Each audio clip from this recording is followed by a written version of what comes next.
This video will be looking at two different methods of selling on Amazon and the benefits of each.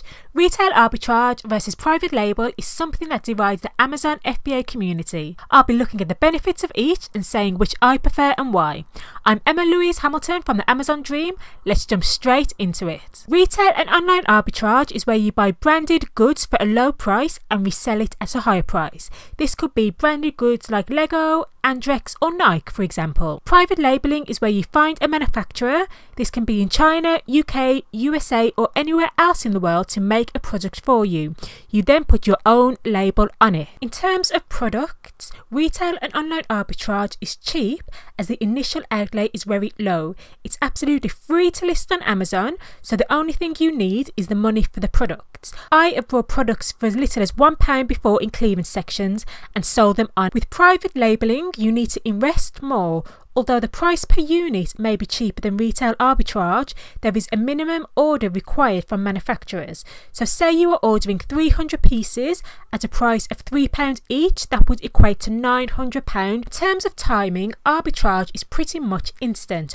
All you need to do is create an Amazon Seller Central account, and once approved you can start selling instantly. In terms of private labeling, it is a longer process. You need to invest more time as you need to do your product research. This could take anywhere from weeks to months. You also then need to get samples sent to you and work on the design of the actual product. If you have got this far into the video and you have found anything useful, be sure to hit the subscribe button and let's carry on right into the video. Listing with retail arbitrage is extremely easy as you just jump on existing branded listings.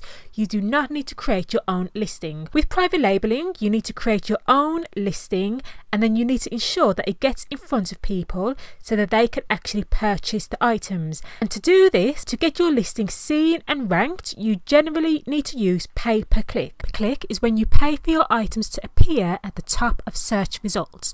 So for example, I have searched for Himalayan pink salt. As you can see, this first row here is sponsored by Whole Food Earth, and then the one below has been sponsored by Silk Root Spice Company. And then if you scroll down, this is where you begin to get the organic searches appear. The cost of pay per click needs to be factored in when you are doing private labeling if you want to get your products in front of the customer when you have a new listing. With private label, ratings are vitally important as you are bringing a new brand to the market. The more positive reviews you have, the more trust the consumer will have in the brand and the more likely they are to purchase the item. Looking at the organic search results for this private label pop filter, we can see the top item has 202 reviews and the next item has 14 reviews. Therefore, if I was a consumer looking to buy a pop filter, I would automatically select the one that has 202 reviews because I would trust the item more despite it even being at a slightly higher price point. Therefore, ratings are extremely important when it comes to private labeling. So much so that it has been known for sellers to buy their competitors' products just to give them negative feedback, which is a major drawback to private labeling. Ratings are not as important with retail arbitrage as we are selling trusted and well-known brands. What is more important is the sales rank, and I will show you why. If we look at this My Little Pony retail and online arbitrage item, it only has 10 customer reviews. However, it has the Amazon choice badge, and if we scroll down we can see that it has a sales rank of 3000, which is extremely good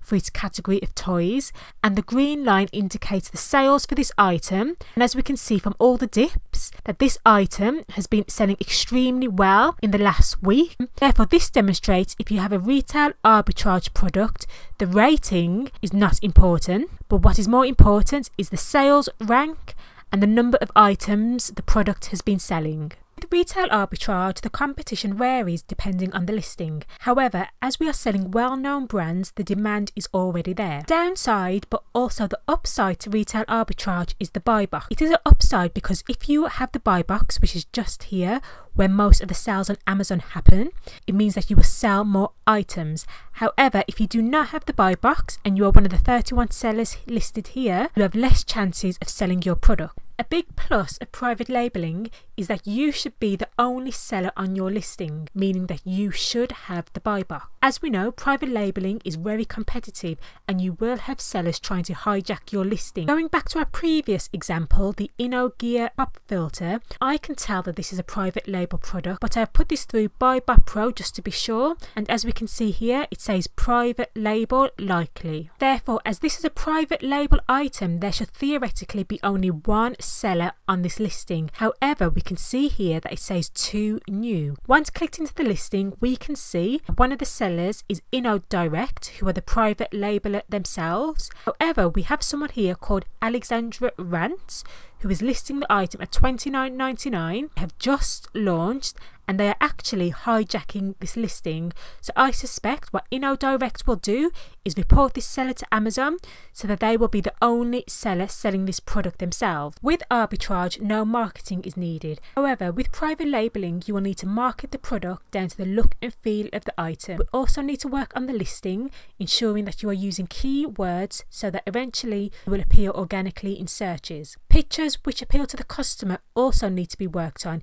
including lifestyle pictures in the format that Amazon requests. Without any background in marketing or a marketing team, this can be a bit of a struggle, but it can be done. And finally, with private labelling, you are the manufacturer, so any damages or faults are your responsibility. If somebody has a reaction to a product or an item blows up, for example, the consumer will be seeking damages from you. You can mitigate these by ensuring that your items are EU compliant and that you are also registered as a limited company, but it is still your responsibility and something to consider.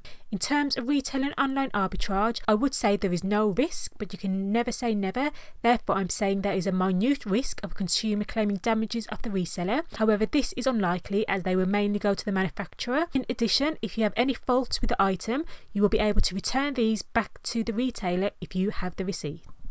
Overall, I think the benefits of private labelling is that you are actually building a brand, which is an asset that you can sell in the future. It has the potential, if everything goes according to plan, to be extremely passive, in that once your listing is set up and ranking, you can just reorder from the manufacturer, it will go straight to Amazon. In terms of retail arbitrage, if you start using prep centres, it can increase the passiveness of this method. However, there will always be some hands-on work needed with retail arbitrage. Overall, my preference is retail arbitrage due to the low investment needed and the ease of starting. It is quick and easy to set up, and you could be selling this Q4 and get a slice of the increased traffic this Christmas. Which method you choose is ultimately up to you and comes down to the amount you want to invest in terms of time and money and your end goal. It's always wise to think about your end goal and start with the method that you think will bring you closer to that. This is a topic that literally splits the Amazon FBA world, so I'd be interested to know which method you prefer down below in the comment section. I am pleased to announce that the Amazon Retail and Online Arbitrage course is currently in its beta testing phase. I have a group of sellers going through the course as we speak to provide feedback and ensure it is the best it can be when it launches.